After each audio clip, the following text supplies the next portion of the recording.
Hey guys, so today we're going to be starting our journey through the endomembrane system.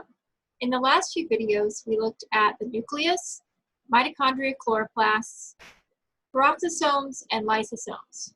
We'll hear a lot more about lysosomes through this series as well.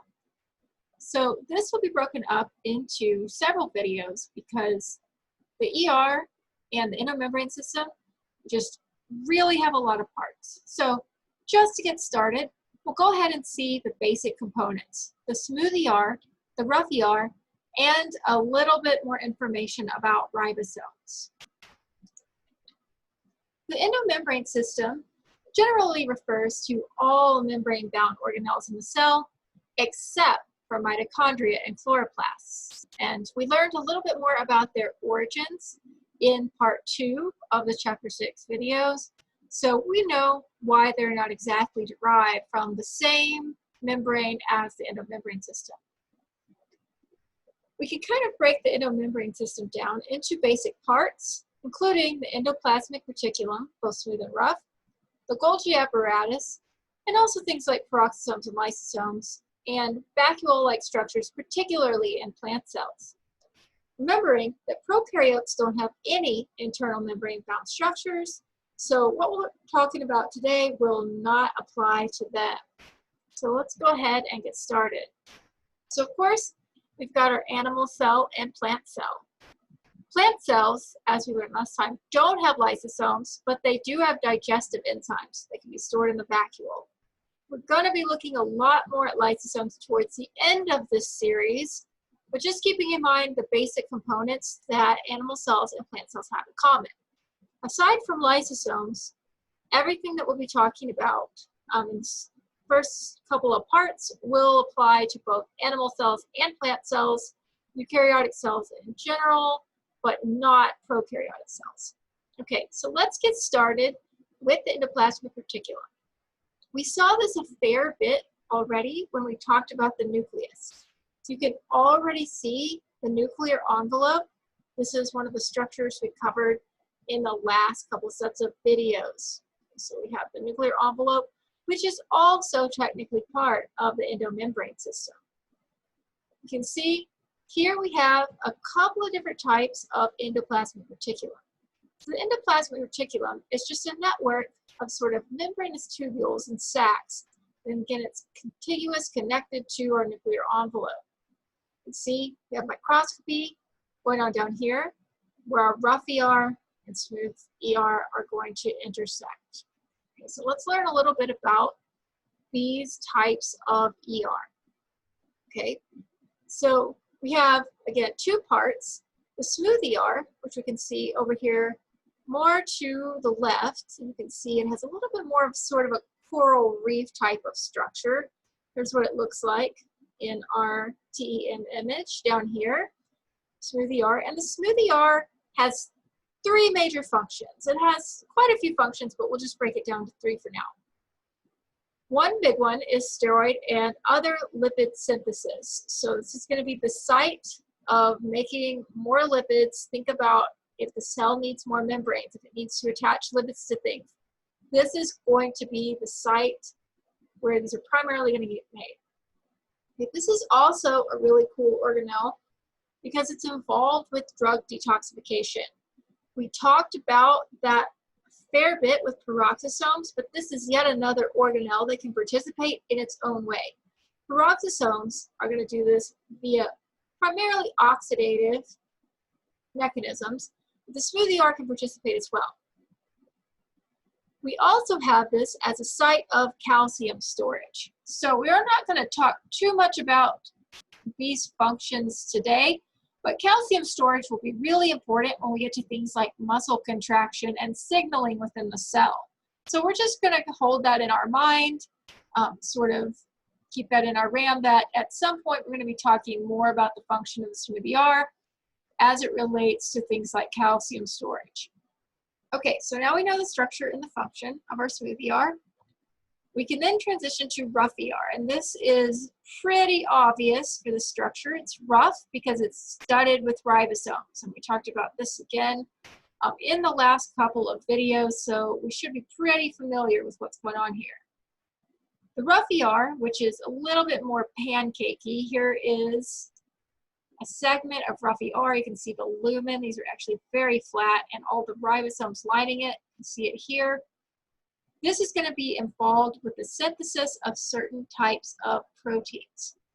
Okay, so let's talk more about the rough ER, starting with the ribosomes. Okay, we got a little bit of that last time, but let's really get in detail today. Okay, so anatomy of a ribosome, we have the large subunit, also sometimes referred to as 60S, and the small subunit, sometimes referred to as 40S in our eukaryotic cells. And so ribosomes may look like hamburger buns on the whole, but in actuality, each of their subunits is composed of many proteins, somewhere around like 30 to 40 proteins, and at least one ribosomal RNA molecule. So we talked about ribosomal RNA when we were discussing the nucleolus during the nucleus section. So that ribosomal RNA is going to actually be part of the structure sort of embedded in these subunits. So we've got our large subunit, 60S, small subunit, 40S.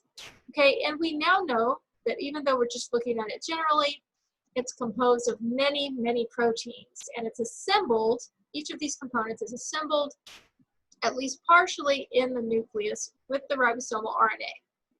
Okay, so now we've got the anatomy of our ribosome, and ribosomes are responsible for making all of the proteins a cell needs. So thinking back to that idea of central dogma, transcription from the DNA to RNA, translation, taking that RNA, throwing it in a ribosome, and getting a protein product. So ribosomes are going to be a central part of that, okay? They don't have their own membranes. They're just proteins and RNA, but they're found in both eukaryotic and prokaryotic cells, including things like chloroplasts and mitochondria. So these are universal. In eukaryotic cells, because we have internal structure, they can be divided up into what we call free ribosomes, which are just in the cytosol, and bound ribosomes, which are bound specifically to the rough ER. Okay, so what's different about free and bound ribosomes? Okay, to understand a little bit more about the difference, let's zoom in on our rough ER. Okay, so what we're looking at here is the internal lumen of the rough ER. So this is inside the ER. Here's the cytosolic side. Okay, you may notice there's some little things hanging out here. These are going to be proteins that we'll talk about in a minute, but you can see ribosomal subunits out here. Okay, so when we like to imagine ribosomes, we often imagine these ribosomes as being complete large and small subunits all the time, but in actuality, these subunits are completely separate until it's time to make a protein, until a messenger RNA is bound. Okay. So we've got now our components.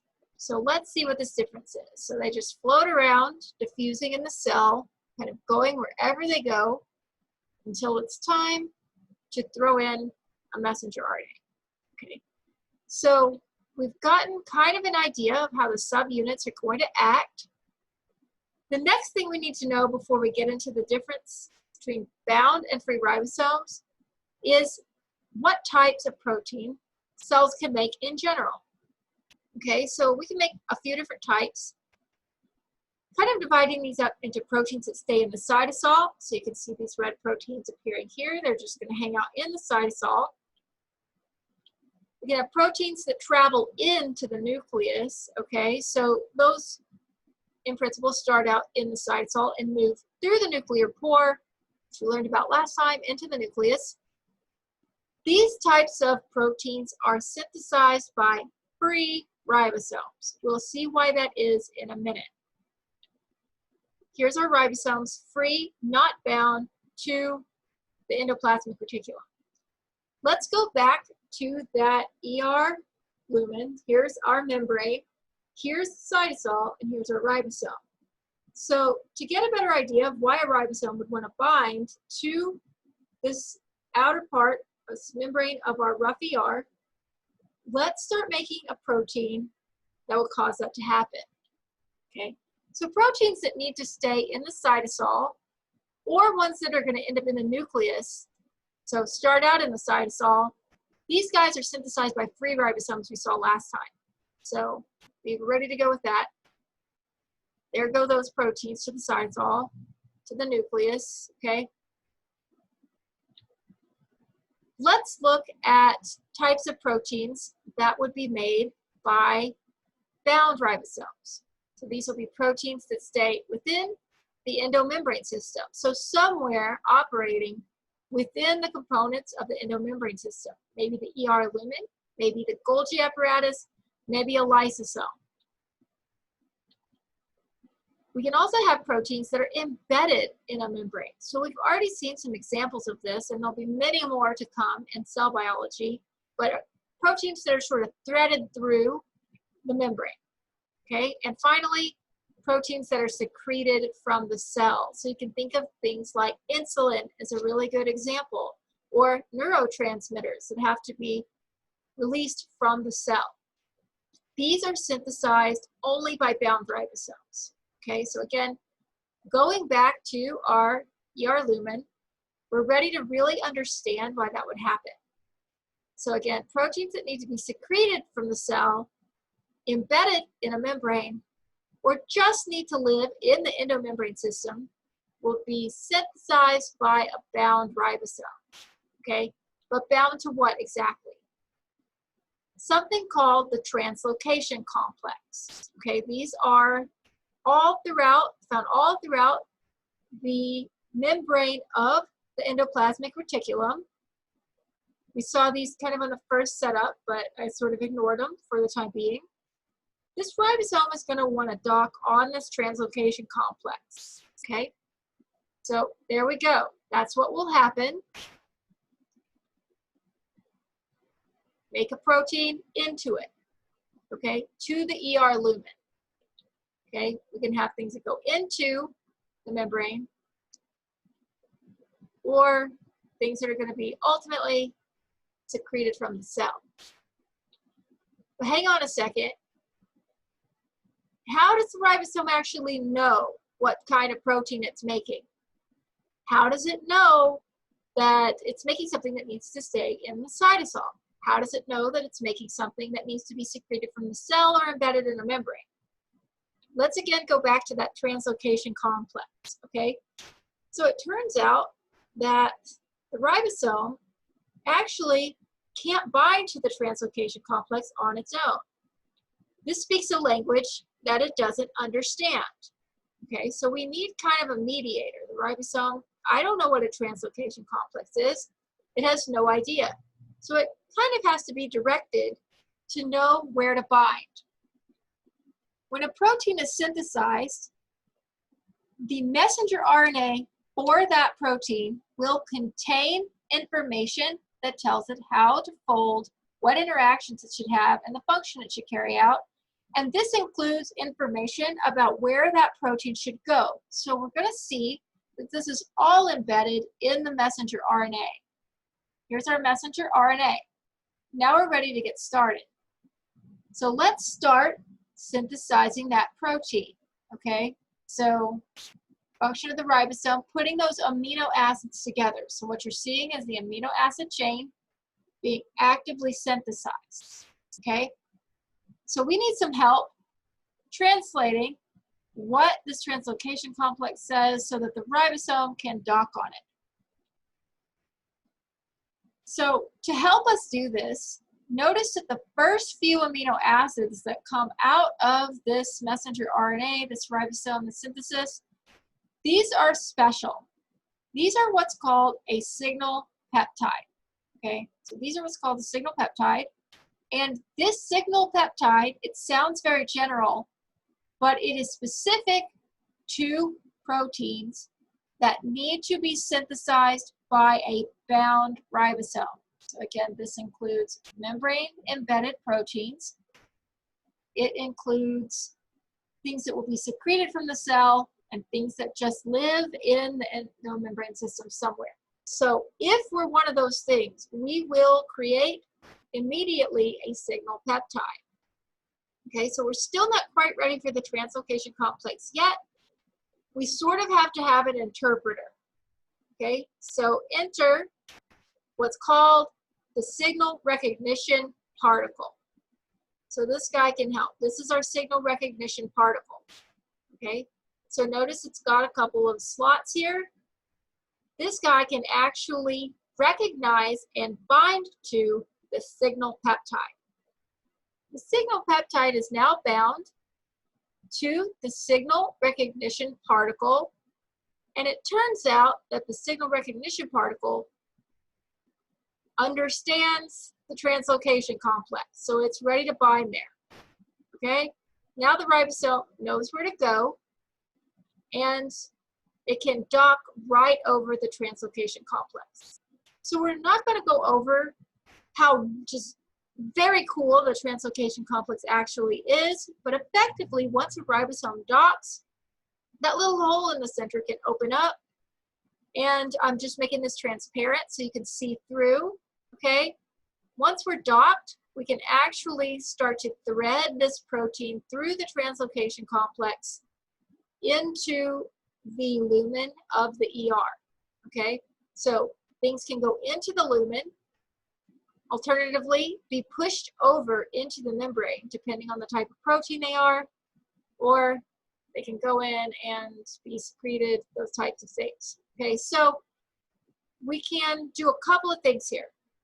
But the general idea is that the messenger RNA allows us to start making the protein, and that very beginning of the protein contains the signal that will tell this whole system where to bind.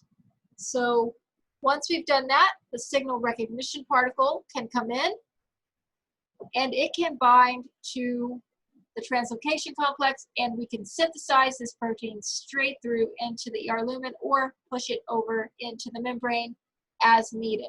If you're interested in what types of signals allow this to be pushed over into the membrane, you should definitely consider taking advanced cell biology, where we'll cover that as well. Okay, if a protein needs to stay in the cytosol, or it needs to ultimately go into the nucleus through a nuclear pore, it will not contain a signal peptide. Once a signal peptide is synthesized, that is a surefire 100% guarantee that you're going into the lumen. Okay, so I didn't show an example of that, but important to make that distinction. So just to conclude, kind of wrap up, the general endomembrane system in eukaryotic cells includes all membrane-bound organelles, except for things like mitochondria, chloroplasts, plastid-derived organelles. A large component of the endomembrane system is the endoplasmic reticulum, which we can divide into the smooth ER, which is involved in lipid production, detoxification, and calcium storage. We haven't talked too much about it today, but you should remember those functions. We'll be coming back to some of them later. The rough ER is going to be involved with protein synthesis via bound ribosomes. So specifically, proteins that need to be further processed in the endomembrane system, those that are embedded in the membrane, and those that are secreted from the cell. Free ribosomes, by contrast, will translate anything that's going to stay in the cytosolic or nuclear space. Okay, so things that are going to be translated by bound ribosomes always have a signal peptide. Things translated by free ribosomes do not. Okay, so now we've got some important distinctions, and we're ready to move on to our next video, where we'll talk more about the Golgi apparatus.